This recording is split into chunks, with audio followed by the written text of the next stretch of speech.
What's up, everybody? Today we are talking about the time has come. The Pajero Evolution will be leaving my garage. I've had it for just about a year now. I got it June 2025. It's June 2026, and it's time to go. So today we're going to talk about why it's going, my experience with it, anything I had to work on with it, and what the future plans are. So starting off with why is it going? Well, I've had it a year. The plan was only to keep this car a year to 2 years, and I've experienced it. I just don't drive it enough. It's not worth what I pay for it every month to continue to have it sit in the garage, and there's nothing wrong with it why I don't drive it. I like driving my daily drivers, and there's a couple little things wrong that make this less comfortable but don't stop me from driving it. So starting off with the ownership experience, I bought it last year with 162,637 kilometers, which is about 101,058 miles. It now, as it's parked here filming this, it'll have a little more, obviously, because I could drive it home, and I'll probably drive it a little bit because I'm going to list it on Facebook, Pajero Evolution group first, and then I'm going to submit it to Cars and Bids, leave that Facebook listing up until it's either bought or accepted on Cars and Bids. But once I submit to Cars and Bids, I'll probably stop driving it. So it'll have a little more on it, but it's got 165,042 kilometers, or about 102,552 miles. In that time, October 16, 2026, at 163,848 kilometers, the battery died. I changed the battery, so that's fresh as of last fall. Then a month later, on November 19th, the same mileage, because I didn't drive it, I did the oil change. I didn't drive it because it never had an oil change, and that's just how long it took me to order a filter, get it from Japan, and then have the time to be able to actually do the oil change. And so then I drove it some from there, and I developed a parasitic draw shortly after that in about December, and so I stopped driving it in December until I finally got around to doing the window motor in February, which was my parasitic draw and one of the big issues. I did that February this year, in February 2026. Then in that same month, on February 12th, 2026, I had the timing belt, and then of course the coolant changed. The timing belt was done along with the tensioner and a couple pulleys. It was a kit that I'll link down below, and I'll put on the screen here everything that it was. But that was done at 163,931 kilometers. So not a lot of miles on it. It was in February, so just a couple months ago, about 4 months ago. And that was timing belt, water pump, tensioner, pulleys, and then of course coolant, which you have to do when you do the timing belt and water pump. And so that's all the maintenance I've done. That timing belt change, not including the parts of the prices, which I'll put on here, the labor for that and then the coolant they put in it was, after taxes, $881.87. So that's all taken care of. So that's all that I've done to this. That's not all. I also just last week did I cleaned the window switch because there was an issue where the driver's side window, I thought it wasn't going down because the motor was bad. The motor was only bad because of a parasitic draw, but mechanically it was probably still fine. But the window, the driver's side window, the right side window wasn't going up. It would go down a little bit and then it would get stuck up. That motor has since been cleaned with just some electrical contact spray. It has moments here and there where it still isn't, where you got to hold it, although it's been getting better as I've been using it since I cleaned it, so it might need an actual disassemble and clean. I did take it off the door, clean the connector for the body harness, clean the connector on the bottom of it, and then sprayed into the switch a bunch and manipulated the switch. It's been working a little bit better since then, so it could be fine. The window does rattle a little bit. I think it just needs a little bit of a tightening in the window regulator screws, or it's slightly off track, or the door panel's just slightly loose, but it does rattle a little bit. But that's all the maintenance, and that's one of the issues. Some of the other issues is the AC. When I bought it, blew cold. It started to slowly fade away. It doesn't blow cold currently, so I'm guessing there's a slight AC leak, which you can just keep topping off, or you can replace the parts. It's really hard to get specific AC parts for the Pajero Evolution, but you can get it for the 3.5 liter V6 Montero. You can get AC parts for there, and you can do some work to retrofit them. But other than that, there's no mechanical issues with this car other than the AC is not currently blowing cold. So there's some other little imperfections which I'll overlay here. There is a spot on the roof where there's a little tiny nick and there's some rust. which looked like there's a roof rack because on the other side directly across from it, there's a little bit of scratching. So there's some paint imperfections around the car. And then there's some underbody rust, which is not that surprising for a 1997 off-road SUV, especially when I don't know the history of how it was in Japan. But I've never driven in the rain, and hopefully looking around after this video, I can still say the same. I'll cut in if I can't. Unfortunately, it did start to rain on my way home. It's sprinkling now, so it's hard to tell, but drove through 5 minutes of somewhat heavy rain, and then it just turned into a sprinkle. I did forget, I did drive this in the rain one time, and that was when I went down to South Carolina for that Cars and Coffee. But so twice in the rain in 1 year, never in the snow, never in bad weather, but back to the main video. But I've never off-roaded it. I've never driven it in the rain. So I have done everything I can to not add to that rust. But when I was under the car changing the oil, I poked on some of the rust. It seems like it's just all surface rust. So easy to take care of if you want to invest in that. And other than that, the only other issues is there's a aftermarket driver's seat, which other than the head unit, that's the only thing that is not stock on this car. And that aftermarket driver's seat was to lower the seating position a little bit because a lot of people compare the seating position to like a bus driver. And that lowered that, and that seat's got a couple tears in it. But that, and then there's a small chip in the center console area by the gear selector. Other than that, there's no flaws. One mechanical thing I forgot to mention is it shifts perfectly fine into 4 high and 4 low, which is something that people always look out for, is if it can shift into the 4-wheel drive, which this one can. I haven't changed the transmission fluid on it, and I don't know when that was done, but I checked it. It's still really pink. And then the other thing is there's a very small oil leak, a drop or two a week. But like I said, I changed the oil in November. I checked the oil periodically, and it's still almost completely full. So it's a very small oil leak.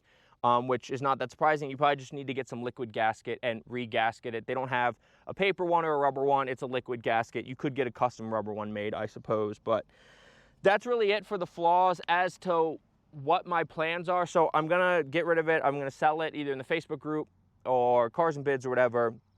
And I don't have an immediate replacement for it. I don't know if I'm going to go another off-road SUV. Like, I'd really like to go like a Isuzu Via-Cross, or if I want to go for something two-door and sporty. You know, I drove that M2 that I have a review on my channel of, and it made me want to get a two-door sports car. So it might be that. It might be another quirky SUV. I'm not really sure yet, but I'm just getting rid of it because I want to experience something different. Even if it's a similar experience like a Via-Cross, I just want to experience something different. I've had my time with it. If I had enough room to put it aside and just have another car and have this as a third car, I would do that. But I was uncomfortable with some of the unavailability of parts, although the most important mechanical parts you can still find for the most part, except brakes. Brakes are really hard to find, the actual discs, but there's a company out there that makes them custom. And then body panels are just very unique, especially the fenders. And so I just always am afraid of people hitting me. And around here with some of the really skinny roads and the bad drivers around Asheville, that is a legitimate worry that I have. And so I just want to experience things. I just almost feel like the car isn't safe enough here, and I just don't drive it enough for what I pay for it. There's nothing wrong with it itself. We're going to hop in and drive, and we'll talk about the experience of being in it and driving it some. But overall, my ownership experience has been mostly pain-free, other than things that are non-specific to this car, like window motor, right? So that's not too bad, but overall, I love this car. I will definitely miss it when it is gone, but it is on its way out, and within the next few months, something new will hopefully be coming into the garage to give me another fun second experience other than my daily. So let's go ahead and hop in and go for a drive. All right, so Pajero Evolution, experience, ownership, driving. We talked ownership, let's talk driving. So first of all, we'll go with the obvious elephant in the room, and that's it being a right-hand drive vehicle. So I know some people do not like right-hand drive. Famously, Doug DeMuro is not a fan of right-hand drive. Once you get used to it, I don't mind it. Obviously, you can't go through drive-thrus, but I never really eat fast food anyways, so that's not really a big issue for me.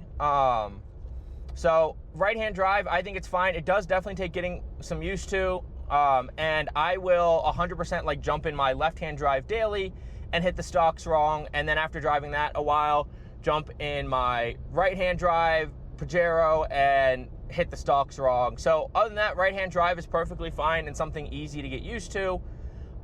In terms of actually driving this car, I don't know if you'll hear the window rattle or not, especially because it's up, but I have created a window rattle, which is probably an easy fix that I'm just too lazy to do at this point. But other than that, the only noise in here, it's very wind noisy, and like with a lot of off-road vehicles, it's very tire noisy. But other than that, from a noise standpoint, it's fine in here.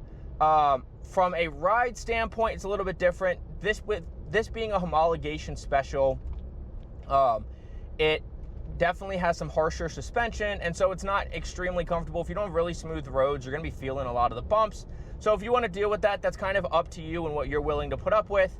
But I personally don't mind it around town. But, you know, I took it to Radwood, which I linked that video down below. And I've driven it to a bunch of hikes and been on the Blue Ridge Parkway, which is where we are now. And I don't mind it. It's just after long drives, whether it was going to Radwood or when I took it to Cars and Coffee down in Greenville, about an hour, hour and a half away, it can be pretty rough driving. It can beat you up a lot. And so there is that part of it. But other than that, it's not too bad around town. It handles way better than you think it's going to. And I've enjoyed driving it. It always puts a smile on my face to be able to drive the Pajero Evolution, especially knowing how special and rare and cool this car is and how unique it is on the road. Plus, like I said, for an SUV, it handles way better than you're going to expect. So other than boiling alive, which I'm doing right now because I have the windows up and the AC doesn't blow cold at this point, the driving experience has been pretty good, other than beating you up a little bit. And so I've enjoyed my time driving it. I've really enjoyed my time owning it. And, you know, if you want to see a full review of the features around the car and some things that make this car unique, I did do a review last year right after I bought it. One of my first videos on this channel. I will link that down below as well. I'll just link all my Pajero videos down below, whether that's the ones where I fix it or take it somewhere, whatever. I'll link all that down below if you want to see my experience more with the Pajero. But overall, I've had a good experience. I say it to people that I talk to in my life about this car. I will own another one again if it is possible. When I have the space and the money to have a third car and the money to be able to really properly make one of these completely stock and done well, and not have to worry as much about having to pay extra for rare parts, I will own one again. I absolutely love this car. If you've wanted one, I highly recommend buying it. And I'm not just saying that because I'm selling this one. Buy a different one for all I care. But if you have wanted to own one of these cars, you should own one of these cars at some point. They're cool. They're a little disappointing because although they're quick for a 90s SUV, they're pretty slow, but they handle well. They're just cool. For enthusiasts, you'll get a lot of attention. For regular people, you won't necessarily, other than people looking at you weird in a car they've never seen or being right-hand drive. But the driving experience is definitely a unique one. It's a very tall car, which just makes it even more surprising that it handles well. But I've really enjoyed my time with it. I enjoy driving it around, especially around town, which I've been doing a lot lately again.